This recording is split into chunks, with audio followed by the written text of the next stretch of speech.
अस्सलामुअलैकुम वरहमतुल्लाहि वबरकातुहू। हर दिन की तरह आज भी मैं आप हज़रात के सामने वीडियो का सिलसिला लेकर आया हूँ। आज के वीडियो में हम जानेंगे कि अरबी कैसे सीखें, क्या तरीक़ा होगा जिनकी वजह से हमारी ज़ुबान अच्छी हो जाए, हम अच्छा लिखने पर कादिर हो जाए। तो अगर आप अरबी के बिल्कुल इब्तिदा लेवल के हैं, अगर आप चाहते हैं कि बिल्कुल इब्तिदा से अरबी सीखें, तो आप कौन सी किताबों का मुताला करें, ये भी फ़ैसला करना बहुत मुश्किल होता है। तो आज की वीडियो में हम आपको चंद किताबों की तरफ रहनुमाई करेंगे जिनका मुताला करके आप इब्तिदाई लेवल से ही आप अपनी अरबी को मजबूत बना सकते हैं।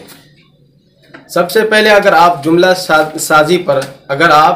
साजी पर कादिर हैं, आप अरबी जुमले बना सकते हैं, आप अरबी के कवायद से, ग्रामर से वाकिफ़ हैं, तो फिर आपको चंद किताबों का नाम मैं आपके सामने बतलाता हूँ। इनका ज़रूर आप मुताला करें इब्तिदा के अंदर।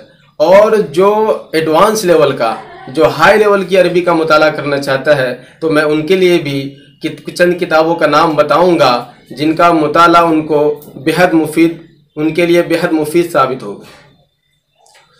तो चलिए मैं आप हज़रात को तरतीबवार किताबों का नाम बतलाता हूँ।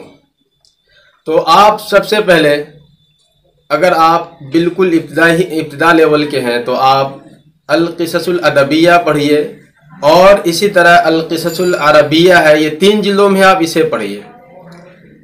अब्दुल्ला बिन सालेह अल-अरीनी की किताबों का सिलसिला है जिसमें अंबिया किराम के किस्से बयान किए गए हैं, जैसे सलातुन फ़ी बतनिल हूत वगैरह। उनके कई सारे जिल्दों में ये किताबें हैं जिसमें अंबिया किराम के वाक़े बयान किए गए हैं। बहुत ही अच्छा अंदाज़ है बयान करने का, और अरबी भी, ज़ुबान भी बहुत अच्छा बेहतरीन इस्तेमाल किया गया है। तो आप इस सिलसिले को भी पढ़ सकते हैं।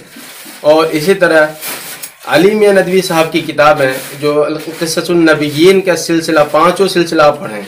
इसके अंदर भी चूँकि अंबिया किराम के किस्से हैं और बिल्कुल सहल अंदाज में बयान किए गए हैं, इसलिए आप इनको पढ़ेंगे तो आपकी ज़ुबान बहुत अच्छी हो जाएगी। अलबत्ता आप मश्क ज़रूर करें।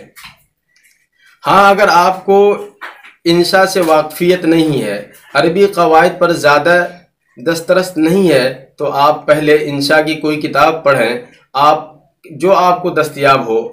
और मेरी राय और मशवरा तो यही है कि आप तैसीरुल इंशा या मुअल्लिमुल इंशा पढ़ें। इसके अलावा अगर आपके पास दूसरी किताब भी हो, आप क़वाइदुन वल इंशा भी पढ़ सकते हैं। इसके अलावा अगर आपके पास जो भी किताब दस्तयाब हो और वो मुफीद हो, बेहतर हो, तो आप उसको ज़रूर मुताला करें, उसको उसके मुताबिक जुमले बनाएं, ताकि आपको अरबी क़वाइद से वाक़फ़ियत हो जाए, आपको अरबी क़वाइद पर दस्तरस हासिल हो जाए। उसके बाद आप इन किताबों को पढ़ें, इनके मुताबिक जुमले बनाएं, इनके अंदर जो ताबीरात इस्तेमाल किए जाते हैं आप उन पर जुमले बनाएं। आप जब अल-क़िससुल अरबिया को पढ़ेंगे, उसमें बेशुमार जुमले हैं और 3 जिल्दों में है, आपकी अरबी बहुत ज़्यादा मजबूत हो जाएगी।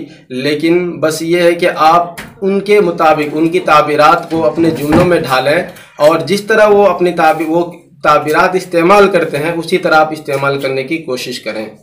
उम्मीद है कि ये वीडियो आप हज़रात के लिए रहनुमा साबित हुई होगी।